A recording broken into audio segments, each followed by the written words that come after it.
ఇదిగో అదిగో అంటూ తిమిలి బయలుదేరేసరికి 11 గంటలయింది. ఓ గంట ప్రయాణం అంత దూరంలో ఈ సంబరాలు ఏర్పాటు. అక్కడికి చేరేసరికి కార్లు, జనం కిటకిటలాడుతున్నట్టుగా అనిపించింది. మీరు దిగండి, నేను కారు పార్క్ చేసి వస్తాను. బాబీ, అటు ఇటు పరుగులు పెట్టకు అని హెచ్చరించి మరి వెళ్ళాడు రవి. అతగాడి ముఖం కాస్త వడిలినట్టు అనిపించింది రాణికి. ఎంత గొడవ జరిగాక ఇంకెలా ఉంటాళ్లే అనుకుంది రాణి. అత్తయ్య, ఇటు అంటూ లోపలికి దారి తీసింది. నిద్రపోతున్న చిన్న కొడుకుని తోపుడు బండిలోనే పడుకోబెట్టి ఉంచింది. బాబీ చేయి గట్టిగా పట్టుకుంది. ఇప్పుడా రావడం రాణి? ఏదో పిల్ల తల్లివి కదా అని నీకే భారం పెట్టలేదు అంటూ పలకరించారు మిసెస్ మూర్తి. ఆమెని చూడగానే తెలిసిన ప్రపంచమే పర్వాలేదన్న ధైర్యం వచ్చింది సుందరమ్మ గారికి. రండక్కయ్య గారు, అంతా మన వాళ్లే. పలకరిస్తూ పోతే మీ ఊరు మా ఊరు తెలిసిన వాళ్ళు కూడా కనిపిస్తారులేండి. రాణి, నా కోడలు కొట్టుకుపోతోంది నీకోసం. అక్కడ టేబుల్స్ సర్దుతున్నారు. నువ్వు ఆ డ్యూటీలో చేరు ముందు. మీ అత్తయ్యనెవరు ఎత్తుకుపోర్లే అంటూ సుందరమ్మ గారిని కొందరు పెద్దవాళ్ళు కూర్చున్న చోటికి నడిపించారు. ఇదిగోనరా రవి మదర్ దాచిపెట్టి ఇన్నాళ్ళకి తీసుకొచ్చాడు అంటూ తన సహజమైన సరదా ధోరణిలో పరిచయం చేశారు. రండి పిన్ని గారు, రండి వదిన గారు, అక్కయ్య గారు అంటూ పలకరించారు చాలా మంది. వారి మధ్యన కూర్చున్నారు సుందరమ్మ గారు. తన తోటి వారి మధ్య కబుర్లాడుతూ కూర్చుంటే ఆమె మనసు తేలిక పడింది. ఎన్నాళ్ళైంది వచ్చి, మాకు తెలియనే లేదు అని కొందరు, దేశం చూసారా, ఉంటున్నారా అని కొందరు. అందరికీ ఆశ్చర్యమే ఈయన నెలలై వచ్చి ఒక్కచోటికి రాలేదని. రాణి బాలింతరాలు కదా అన్నారామె. ఈ దేశంలో చూలింతలు బాలింతలు ఏంటి పిన్నిగారు, మీ చాదస్తం కాని నవ్విందామె సుందరమ్మ అమాయకత్వానికి. ఎంత కాదనుకున్నా శరీర ధర్మం కదమ్మా అన్నారు సుందరమ్మ గారు. ఇక్కడ మన ఊళ్ళలోలా కాదండి. పిల్ల బయటపడమేమిటి, ఎవరి పనులు వాళ్ళు చేసుకోవడం ప్రారంభించడం ఏమిటి, తప్పదు కదా. అక్కడికి మన వాళ్ళు అమ్మల్ని అత్తగారిని రప్పించుకుంటారు పసివాళ్లతో పడలేక వివరించిందామె. అది ఎడపిల్లొట్టే మరీ ఇబ్బంది. ఒకళ్ళ దగ్గర వదలలేరు, చూసుకోలేరు పాపం. కానీ మన వాళ్ళ ఈ పిరిగితనానికి ఇక్కడ వాళ్ళు నవ్వుకుంటూ ఉంటారు, ఎగతాళి కూడా చేస్తారు. పిన్నిగారు, ఇక్కడి తల్లులు పిలిస్తేనే గాని కొడుకింటికి కూతురింటికి వెళ్ళరండి. వాళ్లే వీలినప్పుడు ఓసారి వచ్చి చూస్తే చూస్తారు. పెళ్ళైనా పిల్లాడైనా రెక్కలొచ్చేదాకానే. తర్వాత వాళ్ళ గుళ్ళు వాళ్ళు చూసుకోవాల్సిందే. ఇక్కడికి వచ్చిన కొత్తలో ఇరుగు పొరుగు లేక నాకేంటో జనారణ్యంలో ఉంటూ కూడా ఎడారిలో విసిరిన శిలలా అనిపించేది ఒంటరితనం. ఇద్దరు ఉద్యోగానికి వెళ్ళిపోతారు. వచ్చాక ఓపికలుండవు. ఒక ఇంట్లో ఉండడమే గాని అది జీవించడం అనలేం అనిపించేది. ఇప్పుడిప్పుడే కాస్త అలవాటవుతుందనుకోండి, ఒక ఆమె వివరించింది. పరీక్షగా ఆమె ముఖంలోకి చూశారు సుందరమ్మ. భర్త పోయినట్టున్నాడు. 2 జతల గాజులు, మెళ్ళో ఓ పగడాల దండా మినహా ఏం లేవు. చెవులకు దుద్దులు, సన్నంచు పట్టుచీర కట్టుకున్నారు. మీరొచ్చి ఎన్నాళ్ళైంది కుతూహలంగా అడిగారు. 2 ఏళ్లు దాటి 3వ సంవత్సరం గడుస్తోందండి. మా రెండోవాడు ఇక్కడికి రావాలంటే నేనిక్కడ ఓ ఏడాదైనా ఉండాలని తీసుకొచ్చారు. వాడొచ్చాడు, కానీ నేనిక్కడ ఉండిపోయాను. ఇంకా పిల్లలా? మా అమ్మాయి పెళ్లి చేసేసాం. వారు కనుమూయక ముందే. ఇప్పుడు అల్లుడు రావాలంటున్నాడు. అందుకు కూతుర్ని ముందు రప్పించాలని ఏర్పాట్లు జరుగుతున్నాయి. అందుకే మళ్ళీ కదలడం లేదు. కాస్త విచారంగా అంటున్న ఆమె ముఖం కేసి చూస్తూ ఉండిపోయారు సుందరమ్మ గారు. మీకెందరు అన్న ప్రశ్న ఆమె ఆలోచనల్ని చీల్చుకుంటూ వినపడింది. ఒక్కడేనండి అంది నెమ్మదిగా. అయితే ఇకనే తిరిగి వెళ్లే మాట లేదు. కాస్త తేలిగ్గా నవ్వేశారామె. ఏం, ఎందుకలా? పొలాలు, తోటలు? సుందరమ్మ మాట అలా అలా తేలిపోయింది. ఆమె మెదడు పనిచేయడం మానేసినట్టు అనిపించింది ఆ క్షణంలో. ఉదయం 10 గంటల నుండి రాత్రి 10 గంటల దాకా ఎన్నో తెలుగు కుటుంబాలు కలిసి వంటలు, కబుర్లు కలబోసుకుని పాటలతో, ఆటలతో, పిల్లల కేరింతలతో సరదాగా గడిపేశాయి. ఎన్ని కుటుంబాలొచ్చాయో అన్నన్ని సమస్యల్ని మోసుకుని తెచ్చుకున్నారు. సరదాతో పాటు అనిపించింది సుందరమ్మకి. మనిషిని వదిలి బ్రతికేదా మనసు పిచ్చిగాని, కుటుంబం అన్న పేరే మిగులుతుంది కొన్నాళ్ళకి అనిపించకపోలేదామెకి. ఏంటి ఆలోచనలో మునిగి తేలుతున్నారు? ఊరు ఉనికి జ్ఞాపకం వచ్చిందా? పక్క కుర్చీలో కూర్చుంటూ చేతి మీద నొక్కింది ఒక ఆమె. మీరా ఎటెళ్లారు? చుట్టూ కలిగి చూసింది సుందరమ్మ. అంతే, మన వాళ్ళకి తినిపించడానికో తల్లిదండ్రులకి కాస్త విశ్రాంతి ఇవ్వడానికో చక్కా పోయారు. మీ వాడింకా మీ దగ్గర చనువవ్వలేదా? వాడు నా దగ్గరికే రాడండి. వాడి మాట పలుకు నాకు అర్థం కావడం లేదు. ఎప్పటికి చనువుగా వస్తాడో, ఎప్పటికి నా ముచ్చట తీరేనో. నిరాశగా అంటున్న సుందరమ్మను చూసి నవ్వేస్తూ ఆవిడంది. మీరేం కంగారు పడకండి. అవసరానికి మించింది ఇంకోటి ఉండదు. వాళ్ళమ్మ ఉద్యోగానికి వెళ్ళడం ప్రారంభించినవ్వండి. మీకింకా ఊపిరి సలపనివ్వడు. అప్పుడు అనుకుంటారు మీరు. ఇంకెన్నాళ్ళు? వెళ్లే రోజు వచ్చేస్తోంది ఇలా చూస్తుండగానే. దానికి ఆమె ఇంకా గట్టిగా నవ్వింది. వెళ్లే రోజా? ఇంకెక్కడికి వెళతారండి? అక్కడేముందని? మీరు సరిగ్గా మా రవిలాగానే అడుగుతున్నారే, నాకు అక్కడ ఏం లేదు, అన్నీ ఉన్నాయండి. కాస్త సీరియస్గానే అన్నారు సుందరమ్మ. ఏం లేదు, మీరన్నమాట ఆమె మనసుని ఇప్పుడు నొప్పిస్తుంది. స్వంత ఊర్లో ఏం లేకపోవడం ఏమిటి? మన నెరిగిన ఆత్మీయులైనా ఉండరా? వీళ్ళకెందుకు తెలీదు? నేనలా అనుకోలేదు పిన్నిగారు. ఇక్కడికి ఒకసారి మనలాంటి వాళ్ళం వచ్చాక తిరిగి వెళ్ళడం కష్టం అన్న మాటకు అలా అన్నాను. వచ్చేప్పుడు మనం ఎంతో ఆశగా ఆత్రంగా వస్తాం, కానీ తిరుగు ప్రయాణం మన చేతిలో ఉండదు. అంతా వాళ్ళ మీద ఆధారపడి ఉంటుంది. నన్ను చూడండి అంటుండగానే విలవిలమంటూ ఇంకో నలుగురు ఐదుగురు వచ్చి కూర్చున్నారు. ఒక ఆవిడ ఒళ్ళో పిల్ల నిద్రపోతోంది. అంతా తాపీగా పేకాడి దిగారండి. సాయంత్రం నాటకం వాళ్ళు, డ్యాన్స్ వాళ్ళు డ్రెస్సులు వేసుకునేందుకు సిద్ధపడుతున్నారు అన్నారు ఆవిడ నవ్వి. పిన్నిగారు మనవడి కోసం తప్పించిపోతున్నారు యశోద గారు. వెళ్లే రోజు వచ్చేస్తుందని బెంగపడిపోతున్నారు నవ్వుతూ చెప్పింది ఆవిడ. అప్పుడే ఇండియా వెళ్ళిపోవాలనే ఎంత ఆశండి మీకు? మీ అబ్బాయితో గాని కోడలతో గాని ఈ మాట అన్నారా? వేళకోళం చేస్తున్నట్టు అడిగింది ఒక ఆమె. పాపం ఇంకా ఎమడు లేకుండా ఉన్నారు పిన్నిగారు. కొన్నాళ్ళు పోతే ఇదే అలవాటైపోతుందండి. కోడలు ఉద్యోగంలో చేరిందా? పిల్లాడెలా ఉన్నాడు? చేరుతుంది అంటున్నారమ్మా, ఇంకా తెలియలేదు. వాడు బాగున్నాడు. ముఖాలు గుర్తుపట్టి నవ్వుతున్నాడు ఇప్పుడిప్పుడే. బాబీ చాలా ముద్దుగా ఉంటాడు. తెగ బాగుతాడు. 10 మంది పిల్లల నోళ్ళు పెద్దల నోళ్ళు కూడా మూయిస్తాడు ప్రశ్నలు వేసి అన్నారు. అప్పుడే వచ్చి కూర్చున్న మిసెస్ మూర్తి. ఏంటి మనమంతా చేరి అక్కయ్య గారిని హడలు కొట్టడం లేదు కదా అడిగారు. అబ్బే, ఈ రోజు నాకు చాలా సరదాగా ఉంది ఇంతమందిని ఇక్కడ చూడడం. మనోళ్లలో ఈ కాలంలో పెళ్లి పేరంటాలకు కూడా ఇంత సందడి ఉండడం లేదు అన్నారు సుందరమ్మ గారు. భలేవారే, ఇలా దేశం కాని దేశం వచ్చినప్పుడే మనుషులు తన వాళ్ళ కోసం తాపత్రయపడేది. ప్రపంచమంతా కొత్త అయినప్పుడు తన భాష తన సాంప్రదాయం పాటించే వాళ్లే తన చుట్టాలనుకుంటాడు మనిషి. దేశాభిమానం, స్వస్థలాభిమానం, కులాభిమానం వీళ్ళని దగ్గరగా చేరుస్తాయి. వాటిని ఓ కవచంలా ధరిస్తే ఎవరేమన్నా ఎటువంటి క్లిష్ట సమస్యలైనా ఎదిరించి నిలవగలనని ధైర్యం తెచ్చుకుంటాడు మనిషి. ఇక్కడ చూడండి ఎన్ని రకాల కుటుంబాలున్నాయో. ఎవరి సమస్యలు వారివి, కానీ అంతా దగ్గర వాళ్ళు. ఇందాకనే చెప్తుంది ఒక ఆవిడ, వెళ్ళిపోమంటే ఇప్పుడు నేను ఎక్కడికి వెళ్ళండి అంటూ నిట్టూర్చారు మిసెస్ మూర్తి. ఏం ఎన్నాళ్ళైంది ఆవిడొచ్చి? ఆశ్చర్యంగా అడిగింది సుందరమ్మ. ఎన్నేళ్ళని కాదు ఇక్కడ ప్రశ్న. ఇప్పుడు ఆవిడ అవసరం వీళ్ళకి లేదింకా. కొడుకులు కూతుళ్ళు అంతా సర్దుకోవడం అయింది. పిల్లలు పుట్టడం, వారిని పెంచడం అయింది. ఇప్పుడింక ఈవిడితో అవసరం ఏమిటి? పిల్లలు స్కూల్కి వెళ్ళాక బేబీ సిస్టర్ అక్కర్లేదు. ఎవరి పని వాళ్ళు చేసుకుని ఇల్లు తాళం పెట్టి పోవడానికి హౌస్ కీపర్ అక్కర్లేదు. ఖరీదైన డాలర్లు ఎక్కువ ఖర్చు తప్పించి తేలిగ్గా నవ్వారామె. దేశంలో ఇల్లు వాకిలి అయిన వాళ్ళు లేరా? విన్నది నమ్మలేనట్టు అడిగింది సుందరమ్మ. ఉండేవారేమో.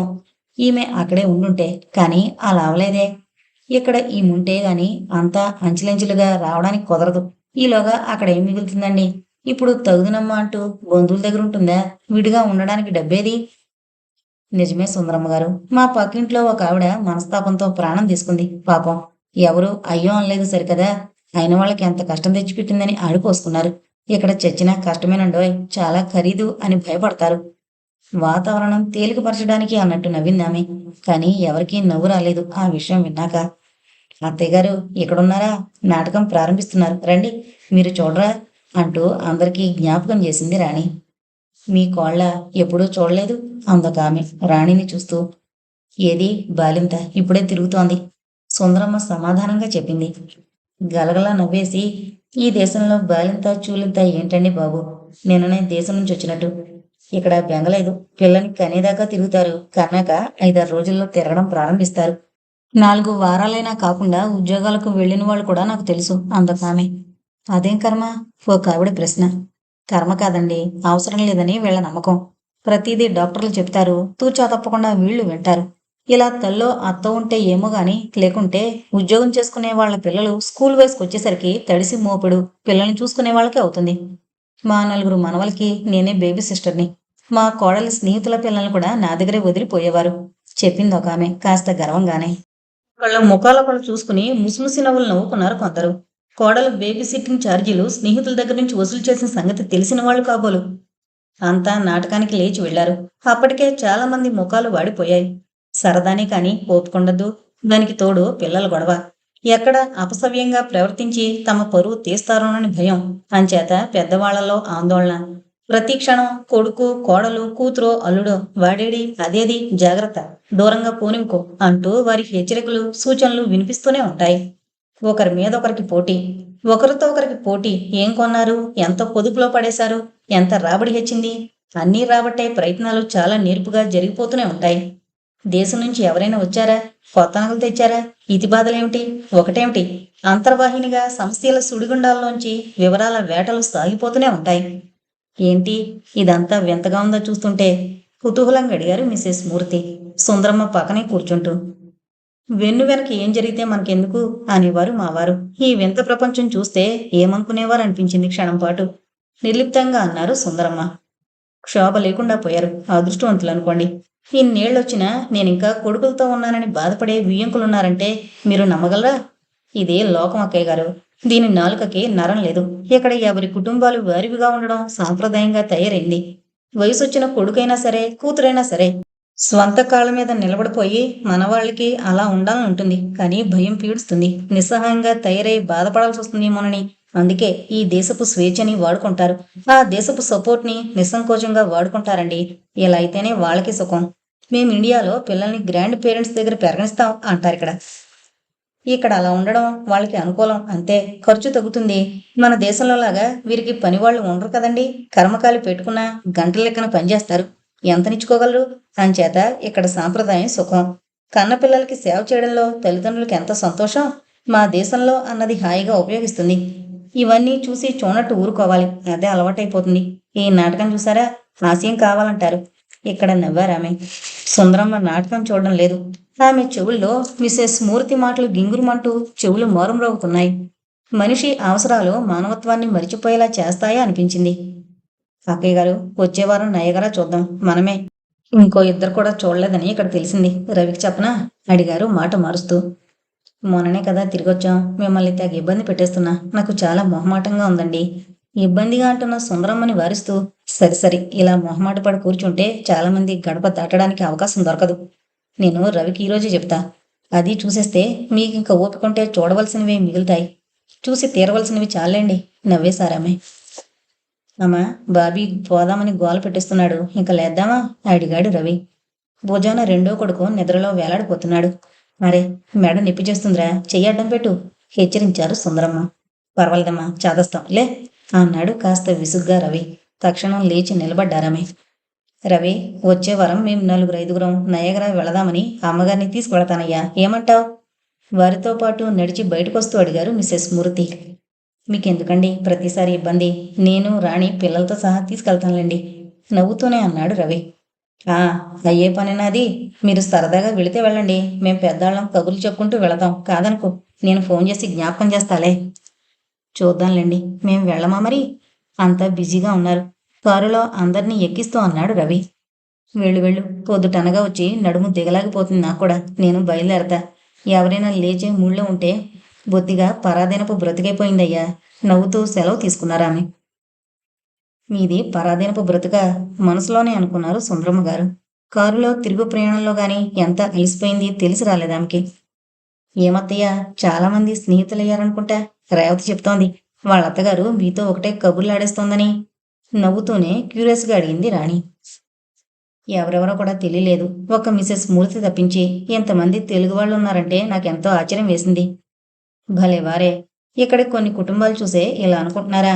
పొట్టలు ఉన్నారండి ఇక్కడ. కానీ ఒకరంటే ఒకరికి గిట్టని వాళ్ళే ఎక్కువ. ఇబ్బా, ఒకళ్ళ మీద ఒకళ్ళు సూటి పొట్టి చెప్పుకోవడాలు, దెప్పుకోవడాలు. కొందరితో మాట్లాడుకోని వాళ్ళు కూడా ఉన్నారంటే నమ్ముతారా? అచ్చు దేశంలో లాగానే. ఒక్కొక్కప్పుడు ఇలాంటి చోట్లకి ఎందుకు వచ్చామో అనిపించేస్తారు. విసుగ్గా అంటున్న కోడల వైపు చూస్తూ, మనిషికి గుణాలు తేడాగా ఉంటాయి తల్లి. అందరూ ఒకే మూసలోంచి వచ్చిన వాళ్ళు కాదాయే అన్నారు. పోన్లేండి, ఇక్కడికి వచ్చైనా మీరు ఊరి మీద బెంగ మరిచిపోయారు అంది కాస్త నవ్వుతూ రాణి. బెంగ కాదే, ఆందోళన. అది ఎక్కడికి పోతుంది? రవి ఈ రాత్రికి మాట్లాడతానని చెప్పాడుగా. ఆ ఆశతో కాలం గడిపాను ఇప్పటిదాకా. ఎరా రవి? ఆశకి అడిగారు కొడుకుని. హఠాత్తుగా ఎవరో తట్టినట్టయి, అరే చూసావా అమ్మా, ఆ సంగతే మరిచిపోయాను. చేద్దాంలే. అసలు మావేను కూడా తీసుకొచ్చేసుంటే ఏ గొడవ ఉండేది కాదేమో నవ్వుతూనే అన్నాడు రవి. గొడవ ఎందుకు ఉండదురా? అందరం మూటా ముళ్ళు కట్టుకొచ్చినా అక్కడ భూమి ఏమైపోతుందిరా? అవి ఎందుకమ్మా? వాటి విలువ ఇక్కడ చిల్లికానే ఉండదు. ఇక్కడ 100 ఎకరాలుంటేనే వ్యవసాయం లాభసాటి, లేకుంటే దండగా. మనకి చూడు, ఓ ఎకరం ఉన్న భూ కామందుగానే చలామణి అయిపోతాడు. తేలిగ్గా నవ్వేశాడు రవి. తల్లి ముఖంలోకి చూస్తూ. 1 ఎకరం ఎన్ని కుటుంబాలను పోషిస్తుందో తెలియకనే మాటలవి. సుందరమ్మ కొడుకు అమాయకత్వానికి నవ్వింది. ఎంతకీ మావయ్యని పిలవాలా? మాస్టర్కి చెప్పేస్తే చాలా? ముందు వాడెలా ఉన్నాడో కనుక్కో. తర్వాత ఇంకో రోజు ముందే చెప్పి వాడిని రమ్మని చెప్పొచ్చు. అలా అయితే వాడు రెడీగా ఫోన్ దగ్గర కూర్చుంటాడు. ఏమంటావ్? ఎంతో ఉత్సాహంగా అడుగుతున్న తల్లి ముఖంలోకి సూటిగా చూడలేక కళ్ళు తిప్పుకున్నాడు రవికుమార్. అంత అమాయకత్వాన్ని అతి నేర్పుగా భార్య మాట విని ఏమార్చిన నేను ఎలా ఆమె కళ్ళల్లో కళ్ళు పెట్టి చూడగలను అనుకున్నాడు. 2 కాదు 4 ఉత్తరాలు గణపతి రాశాడు. వాటిలో ఒకటి రవికుమార్ పేరొచ్చింది. మిగిలిన 3 తల్లి పేర కేర్ ఆఫ్ తన పేరొచ్చినవే. అన్నీ పడకగది ఏకాంతంలో చదివి నవ్వుకున్నారు భార్యాభర్తలు. సోది ఏంట్రవి పిచ్చిరాతలు. గోముగా భర్త గుండెలపై తలాంచి అడిగిన భార్యతో ఏకీభవించకుండా ఉండలేకపోయాడు రవి. గణపతి మామయ్యకి అసలు కామన్ సెన్స్ లేదని తెలుసు కానీ మరీ అంత లేదని అనుకోలేదని కూడా పెళ్ళానికి చెప్పాడు. అత్తయ్య ఇప్పుడిప్పుడే కాస్త అలవాటు పడుతున్నారు రవి. ఇవన్నీ చూస్తే మళ్ళీ ఆ ధ్యాసలో పడిపోతారు. ఊరుకుంటే పోలే. పెద్ద ఇంపార్టెంట్ విషయాలేం లేవు కదూ అడిగింది. అలా ఆ ఉత్తరాల సంగతి తల్లికి చెప్పక ఇంత బెడదిప్పుడు కొని తెచ్చుకున్నాడు రవి. దానికే కాస్త బాధపడుతున్నాడు ఇప్పుడు. ఏంట్రా ఆలోచన? అనుమానంగా అడిగారు. ఏం లేదమ్మా, బాబీకి మామయ్య పోలికలొచ్చే అవకాశం ఉందా? వాడు మామయ్యలాగే 1కి 10 మాట్లాడతాడు. కాస్త నవ్వేశాడు. మేనమామ పోలికలు రాకుండా పోవులేరా. గణపతిలా ఆత్మీయంగా ఉండగల వాళ్ళెంతమంది ఉంటారా? ప్రాణం పెట్టే గుణం. చాలా గర్వంగా అంటున్న తల్లి కళ్ళు అభిమానపు మెరుపు పొర కప్పుకోవడం చూసి కాస్త చలించాడు రవి. చాదస్తం కాక మరేమిటి? అసలు మనుషుల కంటే ఎప్పుడూ తోట దుడ్డి గురించే వాగుతాడు విసుగొచ్చేదాకా. అది వాగడం కాదురా, మనసు నిండిన మాట. పల్లెటూరు వాళ్ళకి మట్టిని మించిన బంగారం లేదు తెలుసా నీకు? ఇక్కడ మట్టి తగలడమే భాగ్యంగా లేదు. ఇలా పిచ్చుక గోళ్లలో ఉన్న వాళ్ళంతా నేల వెతుకుంటూ ఇల్లు కొనుక్కోవాలని అరులు చాచడం లేదా? దేనికోసం? నవ్వుతూ ప్రశ్నించారామె. ఇక్కడ ఏదో చెప్పబోయిన భర్తని వారిస్తూ, రవి ఎగ్జిట్ మరిచిపోతాం చూసుకో అని హెచ్చరించింది రాణి. రవి మాట్లాపి రోడ్డు మీద పూర్తిగా దృష్టి కేంద్రీకరించాడు. కారులో నిశ్శబ్దం తాండవిస్తోంది. చుట్టూ చెట్లు, ఇతర వాహనాలు చాలా వేగంగా వెనక్కి పరుగులు తీస్తున్నట్టుగా ఉంది. అలా పరుగులు తీస్తున్న నేలను చూస్తూ సీట్లో వెనక్కి వాలి కూర్చున్నారు సుందరమ్మ. ఆమె మనసు తేలిగ్గా వీచే చల్ల గాలిని, నీటి మీద పిల్ల తుంపరల్ని జ్ఞాపకం చేసుకునేందుకు ప్రయత్నిస్తోంది. ఎన్నాళ్ళైందో అనిపిస్తుంది ఆమెకి. మీరు దేని గురించి ఆలోచిస్తున్నారో మీ ముఖమే చెప్తోంది అత్తయ్య. నేను ఈ సోమవారం నుంచి పనిలోకి వెళ్లడం ప్రారంభిస్తున్నానన్న సంగతి జ్ఞాపకం ఉందా? అంచేత మనసుని గుడ్ల వల్ల ఇరికేసి పరిగెత్తనివ్వకండి. అది ఎక్కడికి పోదు.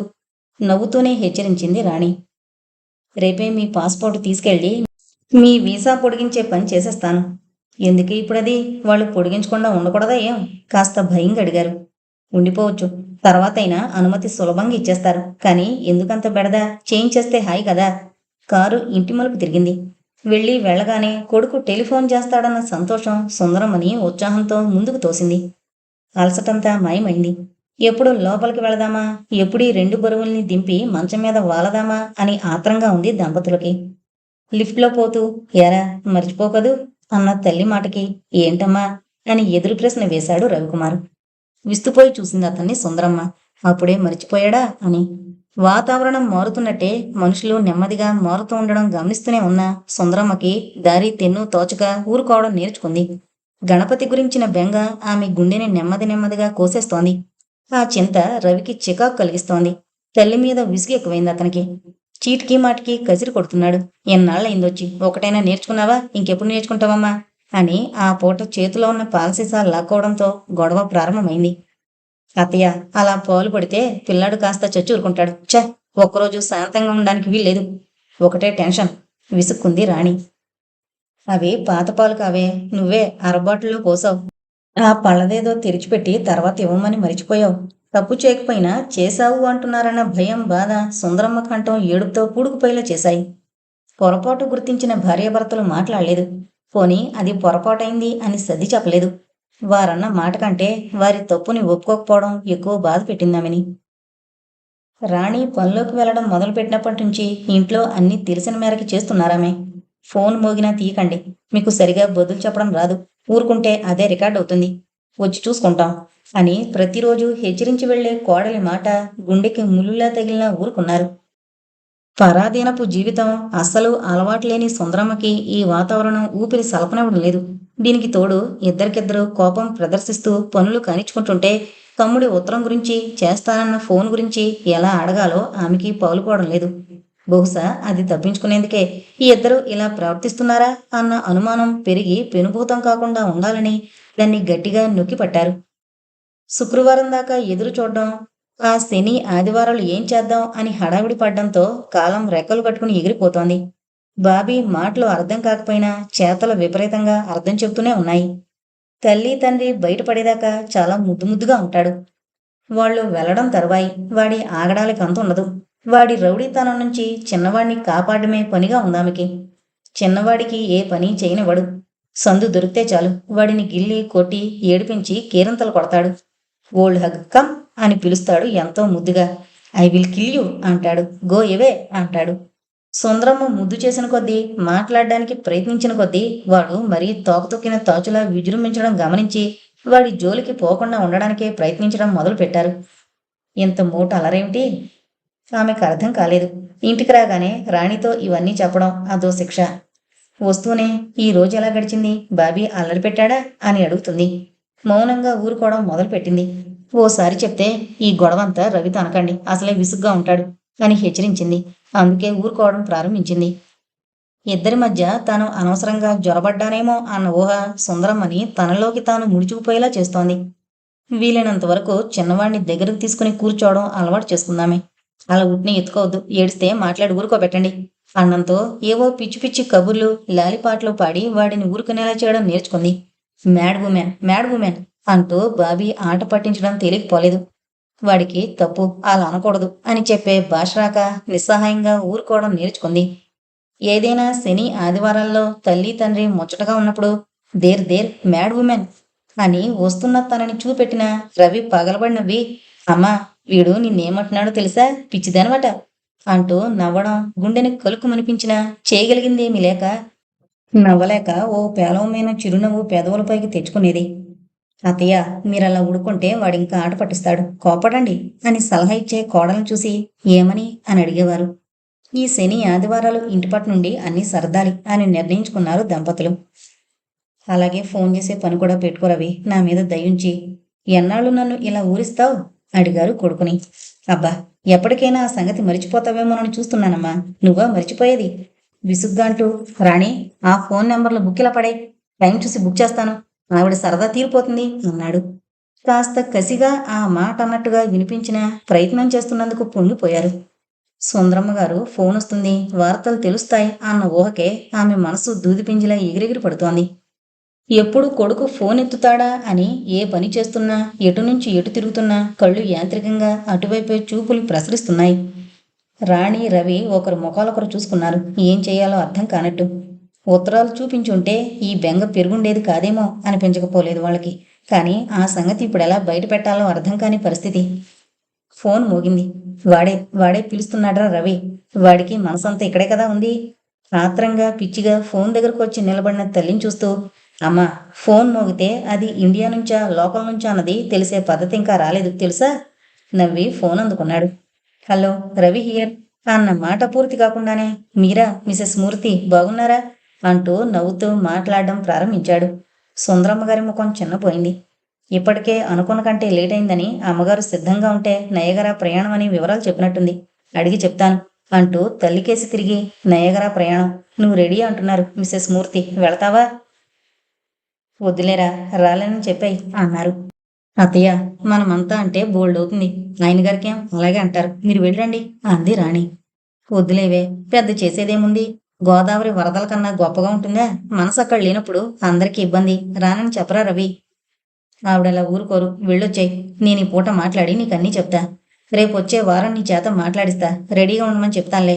మిసెస్ మూర్తి సారీ, అమ్మ ఎందుకులే అంటోంది, నిజమే రెడీగా ఉంటుందిలేండి, సరదాగా చూసేస్తుంది, సరే థ్యాంక్ యూ అంటూ ఫోన్ పెట్టేశాడు రవి. అబ్బా పట్టిందంటే మిసెస్ మూర్తి వదలనే వదలరు. రాణి ఏమంటున్నారో తెలుసా, పిల్లల్ని అమ్మ దగ్గర వదిలి తర్వాత కావలిస్తే మనిద్దరిని సెకండ్ హనుమూన్ వెళ్ళి రమ్మంటున్నారు, గలగలా నవ్వేశాడు రవి. అత్తయ్య ఎన్నిసార్లు చెప్పినా మీరు చెవిని వేసుకోవడం లేదు, ఆ నూలుగుడ్డలు మడిచి పడేండిక, 2 చీరలు తెచ్చాను కదా, అవి మరిచి మరిచి కట్టుకుంటే జరిగిపోయేదానికి ఈ చీరలు తడపడం ఓ ఎత్తు, ఆరేయడం ఓ ఎత్తు, ఎందుకు వచ్చిన బెడదా, ఇంట్లోనే కదా ఎవరు చూడొచ్చారు. మళ్ళీ స్నానాల గదిలోకి గుంటూరు చీర పట్టుకు వెళ్తున్న సుందరంకి జ్ఞాపకం చేసింది రాణి.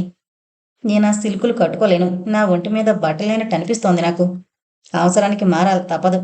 అంత దూరం తిరిగొచ్చేసరికి ఆ చీర ముష్టిగుడ్డలా నలిగి లొంగలు చుట్టుకుపోతుంది. బయటికి వెళ్ళేటప్పుడు ఓ పట్టు చీర, ఇంట్లో ఈ సిల్కు గుడ్డ కట్టుకుంటే చాలు అంది. సుందరమ్మ గారు మాట్లాడకుండా స్నానానికి లోపలికి వెళ్లి తలుపులు వేసుకున్నారు. మూసిన తలుపుకి జారబడి కళ్ళు మూసుకున్నారు ఒక క్షణం. ఆమె కళ్ళ వెంట నీరు జలజల ప్రవహించింది. నీకోసం తెచ్చాను ఈ చీరలు అనిస్తే, ఇవి నాకు బాగుండవత్తయ్యా, ముదురు రంగులు, పెద్దవాళ్ల చీరలు అంటూ పట్టి చూడను కూడా లేదు. పిల్లలకని తెచ్చినవి చూసి మొగుడు పెళ్ళాలు నవ్వుకున్నారు. తెచ్చిన బంగారం పట్టుకెళ్ళి బ్యాంకు లాకర్లో కాబోలు పెట్టేశానన్నాడు రవి. వీళ్ళకేం నచ్చుతాయి? దేశం వచ్చినప్పుడు ఎందుకింత నటిస్తారు? ఆ కూర, ఈ పులుసు, ఈ పిండి వంట అంటూ అనిపించింది సుందరమ్మ గారికి. విలువలు అస్తవ్యస్తంగా మార్చుకుంటున్న మనుషులు వీళ్ళు అనిపించింది. అన్నీ ఓ కొమ్మడిగా ఆమె కమిలిన హృదయాన్ని చుట్టుముట్టి కన్నీరు ప్రవహింపజేశాయి. అంతా ఇలా మారిపోతారని నమ్మబుద్ధి కాలేదామెకి. ఆ డాక్టర్ అమ్మాయి, ఈ మూర్తిగారి భార్య, వీరందరూ రెంటిని ఎలా గౌరవించగలుగుతున్నారు? నా కొడుకెంత మారిపోయాడు? అంతు తెలియని ప్రశ్న ఆమెను వేధిస్తూనే ఉంది. స్నానం ముగించి జుట్టు దగ్గరికి లాగి ముడివేసుకున్నారు. చీర కట్టుకుని బయటపడ్డం, మిసెస్ మూర్తిగారి మనవడు కాలిని బెలకొట్టడం దరిదాపు ఒకే సమయంలో జరిగిపోయాయి. అమ్మమ్మ మిమ్మల్ని తీసుకొచ్చేమంది. మా ఇంటి దగ్గర నుంచే అంతా బయలుదేరాలట. బ్రేక్ఫాస్ట్ కూడా అంతా అక్కడేనని చెప్పమంది అని ముచ్చటగా చెప్పాడు. Dear Seshagiri, she is your నానమ్మ. ఎప్పుడూ తారుమారు చేస్తావు నవ్వాడు రవి. వెళ్ళిరా అంటూ సాగనంపుతూ ఓ $50 చేతిలో పెట్టాడు రవి. వాటిని గట్టిగా పట్టుకుని ఆ అబ్బాయి వెంట నడిచారామె.